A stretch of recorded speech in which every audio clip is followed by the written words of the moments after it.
This paper was inspired by our last paper. Kira took the class with me last semester where students learned to tutor in our writing center. And from that paper, I thought that paper would be a great fit for this conference, and maybe I could write something too. So I'm just a caboose at the end of the train that you just see. In his 1984 essay, The Idea of the Writing Center, Stephen North complains that faculty treat the Writing Center as a skilled center or fix-it shop. If students, too, see the Writing Center this way, they would inevitably see the emergence of generative AI as a better, lower friction option for correcting and perfecting texts before submission. Indeed, just such a proposal is offered by Nathan Lindberg for English as additional language students, arguing that, quote, we should embrace generative artificial intelligence writing tools, particularly chatbots, because they can enable linguistic equity by leveling the academic playing field. Of course, there's the very real possibility that student writers, both second language and native speakers, will bypass the AI as a willing editor and skip right to asking AI to generate the entire text. If both faculty and students see error-free writing as the highest aim of student writing, there's no reason that students should not employ AI to polish and perfect drafts before submission. North's claim that writing centers exist to produce better writers, not better writing, has become a rallying cry for the entire discipline. Instead of producing perfect texts, the Writing Center aims to become a site of writing conversations, as Kara was saying, in which tutors actively read texts aloud and writers participate in revising those texts. Research shows that Writing Center conversations and tutor talk impact revisions. This is probably because, as noted by Stay in a 1983 study, quote, inexperienced writers are not able to analyze the weaknesses in their own writing. They make changes that do not improve the paper, and in fact sometimes make the paper worse. However, when working with a writing center, a consultant, the students were able to make improvements previously associated with experienced writers. As Kara explained in her essay, oral conversation is at the heart of the Writing Center's work of supporting revision. I wondered if conversations with generative AI could have the same impact as in-person writing tutorials. I was encouraged in these questions by reading Bowen and Watson's book, Teaching with AI, as part of a faculty reading group last summer. They argue that while traditionally, this is a quote, traditionally peers or teachers have helped students learn in Vygotsky's zone of proximal development, AI is becoming a new, powerful partner in both the classroom and the real world that can accelerate accomplishment and achievement. With that optimistic proclamation, they have all sorts of examples of using AI to enhance creativity, to create assignments, and to receive feedback. What if the AI was a partner in writing who could not just generate text, but support students in revising their texts? Can the AI do the work of the Writing Center? To answer these questions, I dove into the body of empirical research and Writing Center studies to better understand how Writing Centers support the work of revision. So when I say empirical, what I mean is that someone basically develops a model where they somehow tape or film people tutoring the Writing Center, and then they create these elaborate structures for like coding all the different interactions that happen. So like what, if there's questions that are asked, what kinds of questions are they, and then what percentage of each question is it, and how many questions are asked by the tutor, and how many are asked by the student, and all kinds of things. So this really nitty-gritty sort of research. So I wanted to know what's actually happening in the Writing Center, because I think we have to know that if we were going to ask the question, can the generative AI do the same thing? A session in the Writing Center, usually like in one of our sessions, would just proceed in three parts. In the opening, the tutor and writer collaboratively set an agenda for their time together. So every session kind of opens with the question, what are we working on today? What are we going to get done? And then they move into a discussion of the paper that generally, if there's a draft, involves reading that draft out loud. And then finally a conclusion in which the student and the tutor might talk about what the next steps are toward revision and completing that essay. Although the tutor and writer collaborate on the agenda, agreeing on priorities for the session, the agenda is frequently adjusted as they move to the conversation around the paper for the simple reason that students often lack the vocabulary and experience to evaluate their own writing and determine where their essays are weak. Muriel Harris points out that students frequently misunderstand written assignments and lack the language to ask for help, which is why they find tutoring conversations so helpful. Because of this, a skilled tutor is often balancing the stated interests of the writer with his or her own quick evaluation of the writing and the text that's before them, as well as any written assignment materials. Students must participate and cooperate in revision, and so the task of the tutor is often to make a case for and support particular revision tasks that the writer may not initially see. A skillful tutor can guide the writer toward an agenda that addresses the most urgent revision matters while still engaging the writer's willing participation.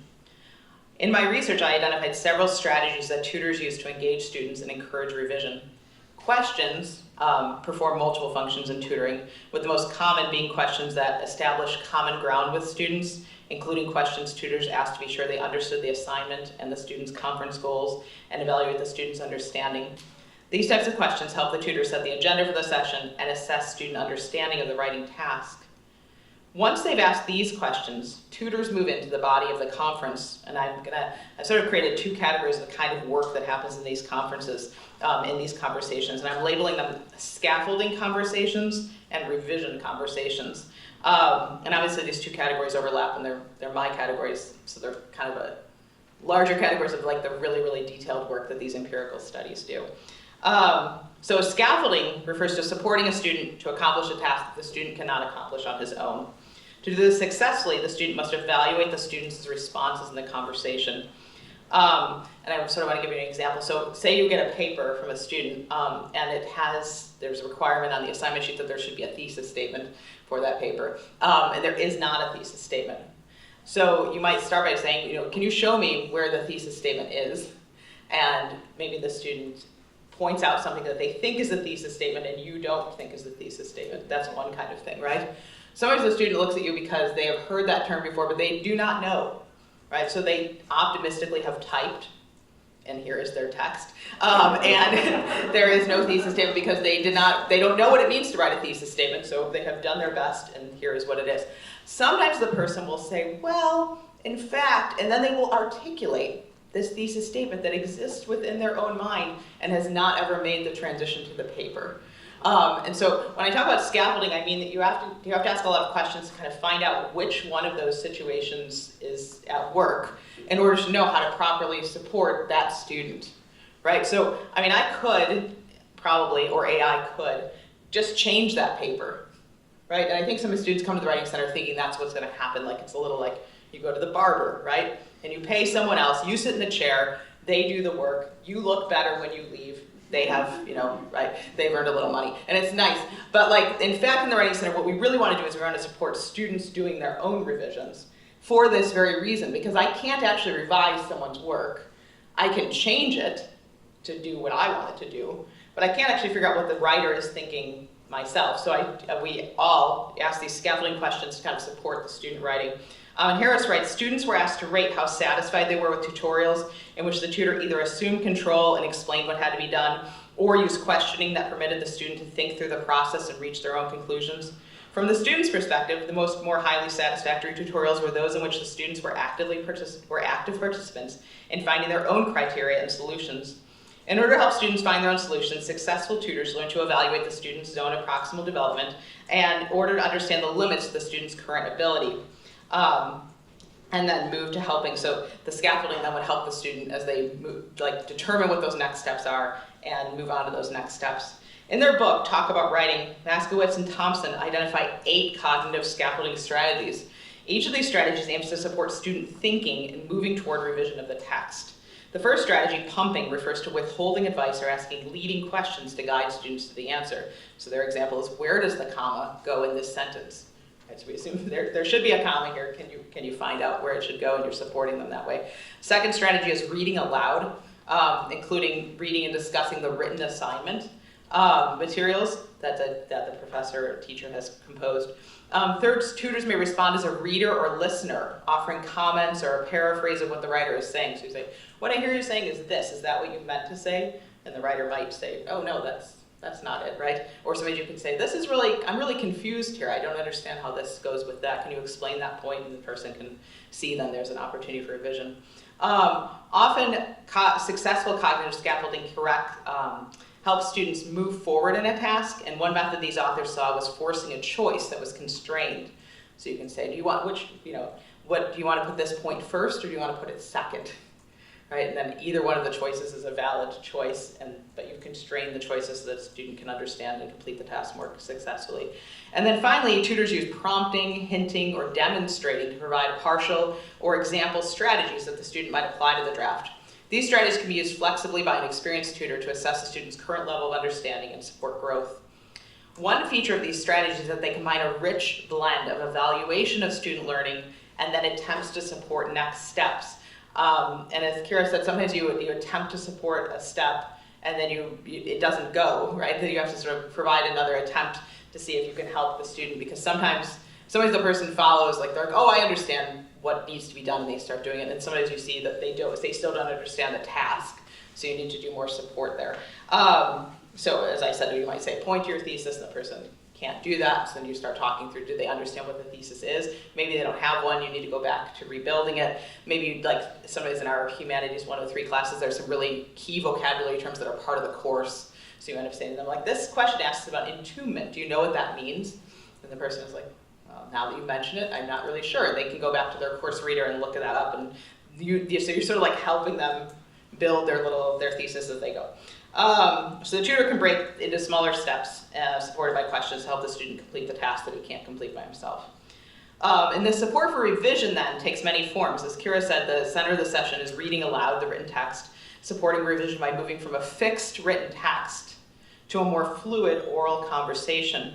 In a 2018 study, Denny identifies a type of writing-centered talk that she calls an oral writing or revision space, in which the writer speaks aloud an alternative text to the one that's being read aloud. So here I am reading aloud from my paper, and then maybe through a conversation I realize that's not what I want to say, or doesn't meet the criteria of the assignment or whatever. And so the writers will often sort of try out a revised text out loud in the writing tutorial, usually marked, it says here, by rising intonation that shows uncertainty and seeks confirmation, as well as oral rewriting in which a passage from the paper is reworded. Tutors will also orally model potential phrasing or structure for students as a starting point. Right? So you might model a thesis by saying, like, although many Americans believe this, they actually such and such and such and such is true, right? And so you model for them a structure, and then people can fill in the blanks.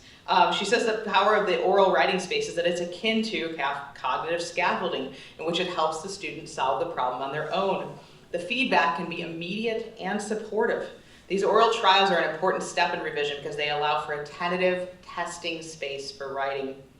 Harris also quotes Douglas Barnes describing a kind of explanatory talk that is often, but not, quote, always hesitant, containing uncompleted or inexplicit utterances as the students try to formulate new understandings.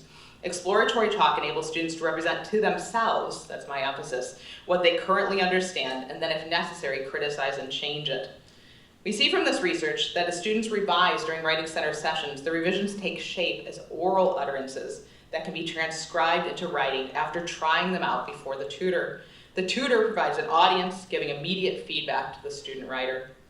With these three essential tasks, setting the agenda, cognitive scaffolding, and oral revision, we can again ask this question of whether AI can do the work of the Writing Center, with, I think, a clear no.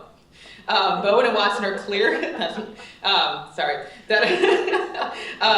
Bowen and Watson are clear that better, so they kind of say like better, more specific prompts are likely to elicit more useful feedback from the AI. I think that's true. The AI can only do what it's prompted to do. So inexperienced writers are by definition less able to create these types of prompts because they are less able to interpret the academic language and requirements of a written course assignment to evaluate their own work and articulate what areas need to be worked on. So they can't tell the AI what to do, so then the AI is going to do what it wants. What it seems, I don't think it has any true desires, but I do think it loves to generate text. So if you put something in, it will give you something back. But whether that's not a true revision. AI is even less able to use the variety of strategies that are involved in cognitive scaffolding, which requires a deep knowledge of how to complete a complex task, like writing a thesis, evaluating where the student is in his knowledge of that task, and then helping him complete it. It is probably least helpful in these tentative oral revision moments, right? Because obviously when you're communicating with the AI, you're not using oral communication at all. It looks like oral communication because it sort of looks like a conversation, but is all happening in written text. So those tentative oral moments are not actually happening.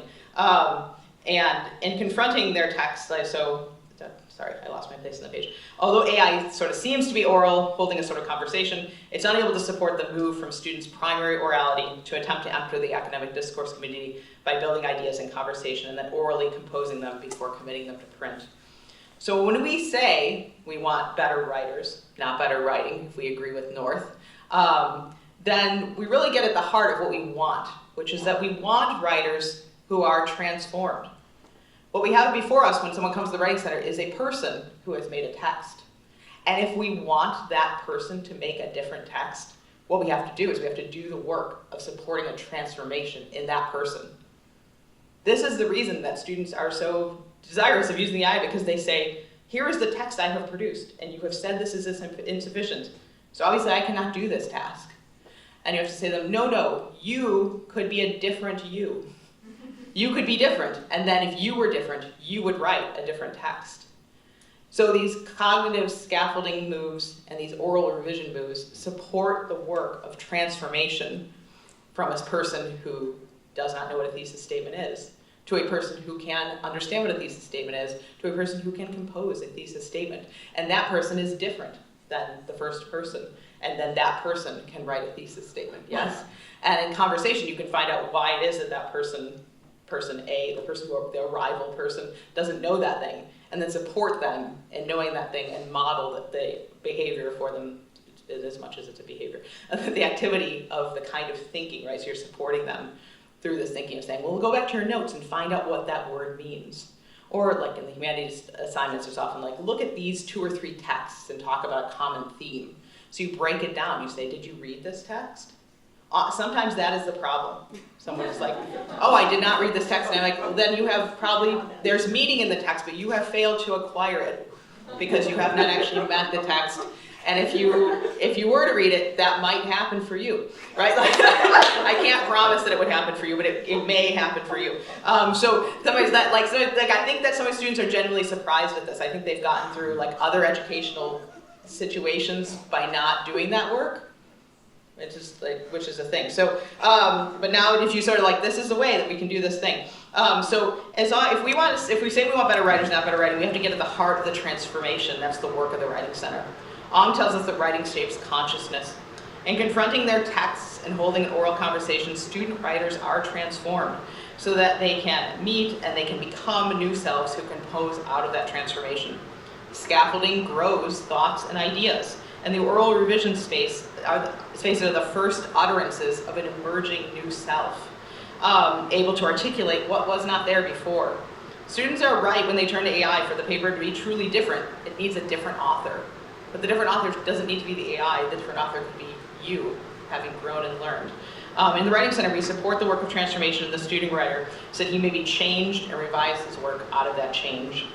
So, although I don't think the AI can replace the work of the Writing Center, the AI gives us a new opportunity, I think, to assert the value of the Writing Center. So I just have a few like policy kind of notes about the mission of the Writing Center and the place of the college.